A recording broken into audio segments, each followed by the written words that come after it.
सास और बहू का रिश्ता ऐसा होता है जहां पर खटपट होती ही है।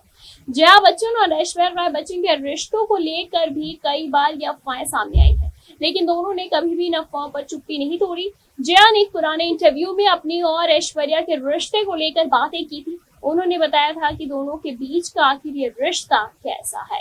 बॉलीवुड के सबसे चहेते कपल में से एक माने जाने वाले अभिषेक बच्चन और ऐश्वर्या राय के बीच खटपट की अफवाहें हैं, काफी ज्यादा जोरों पे हैं। दोनों पिछले काफी समय से अलग अलग दिखाई दे रहे हैं, जिसको कि नेटिजन्स ने भी नोटिस कर लिया है। कई बार अकेले स्पॉट हो चुकी ऐश के जो हाल है उसी में गणपति के दरबार में भी फैंस ने अकेले उन्हें देखा था और फिर बातें बनने शुरू हो गए थे कि कुछ तो गड़बड़ जरूर है। हालांकि दोनों इस मामले पर चुप है। अफवाहें हैं कि ऐश के रिश्ते सिर्फ और सिर्फ अभिषेक से नहीं बल्कि सास जया बच्चन, तो वहीं दूसरे तरफ ससुर अमिताभ बच्चन से भी काफी ज्यादा बिगड़ गए हैं। लेकिन क्या आप जानते हैं कि एक बार खुद जया बच्चन ने जया संग अपने रिश्ते को लेकर बात की थी? जी हाँ, ऐश्वर्या राय पिछले दिनों जलसा के बाहर स्पॉट हुई थी बेटी आराध्या के साथ और वायरल वीडियो में साफ दिख रहा था, ये साफ वायरल वीडियो में दिख रहा था कि परिवार में कुछ भी ठीक नहीं लग रहा था। लेकिन कुछ दिनों के बाद ही ऐश के गणपति के पंडाल में अकेले देखे जाने पर फिर लोगों के मन में सवाल खड़े होने लगे हैं।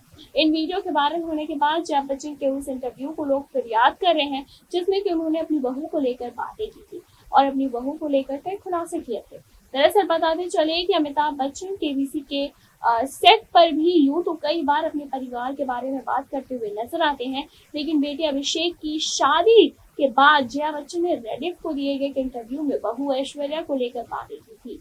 उन्होंने कहा था कि उनके बीच आखिर ये कैसा रिश्ता है जो कि काफी ज्यादा सुलझा हुआ है। उन्होंने कहा था कि वो ऐश्वर्या की पीठ पीछे राजनीति या फिर परपंच नहीं करती है। उन्होंने कहा था कि उसका और मेरा रिश्ता दोस्त वाला है और हम दोनों दोस्त हैं। अगर मुझे उसकी कोई बात पसंद नहीं आती तो मैं उसके मुंह पर बता देती हूँ, क्योंकि मैं उसके पीछे की राजनीति करना मुझे नहीं पसंद और वो मुझसे अगर ऐसा असहमत होती है तो वो खुद पे खुद उसको जाहिर कर देती है। बताते चले कि जया ने सम्मानजनक व्यवहार की उम्मीद करते हुए आगे कहा था कि इतना ही नहीं, मैं थोड़ा ज्यादा नाटकीय हो सकती हूँ और उसे थोड़ा ज्यादा सम्मानजनक होना होगा। आप जानते हैं कि अब मैं बूढ़ी हो रही हूँ। तो उन्होंने आगे ये भी कहा था कि हमें घर पर बैठकर बातें करना ज्यादा पसंद है एज कंपैरिजन टू ऐश्वर्या, क्योंकि लेकिन सिर्फ हम दोनों यानी कि मैं और अमिताभ ही घर पे बैठ के बातें करते हैं। हालांकि उनके पास ज्यादा समय नहीं है।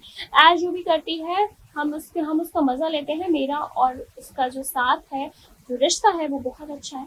दरअसल कॉफी विद करण के एपिसोड में भी जया ऐश्वर्या के बारे में बातें की थी। उन्होंने बताया था कि अमित जी जैसे ही वो घर आती है तो उन्हें लगता है कि उनकी बेटी श्वेता आ गई। साथ ही जया ने कहा था कि ऐश ने उस कमी को भी पूरा किया जो कि श्वेता की शादी के बाद उन्हें महसूस हुआ और हम कभी भी एडजस्ट नहीं कर पाए क्योंकि श्वेता परिवार में नहीं है। बताते चले कि उन्होंने कहा कि वो बाहर है और वो बच्चन नहीं, यहाँ तक कि वो ये कठिन है। उन्होंने अपनी बहू की सराहना करते हुए कहा कि वो प्यारी है और मैं उसे काफी ज्यादा प्यार करती हूँ। फिलहाल आपकी इस पर क्या कुछ है, कमेंट में बताएं।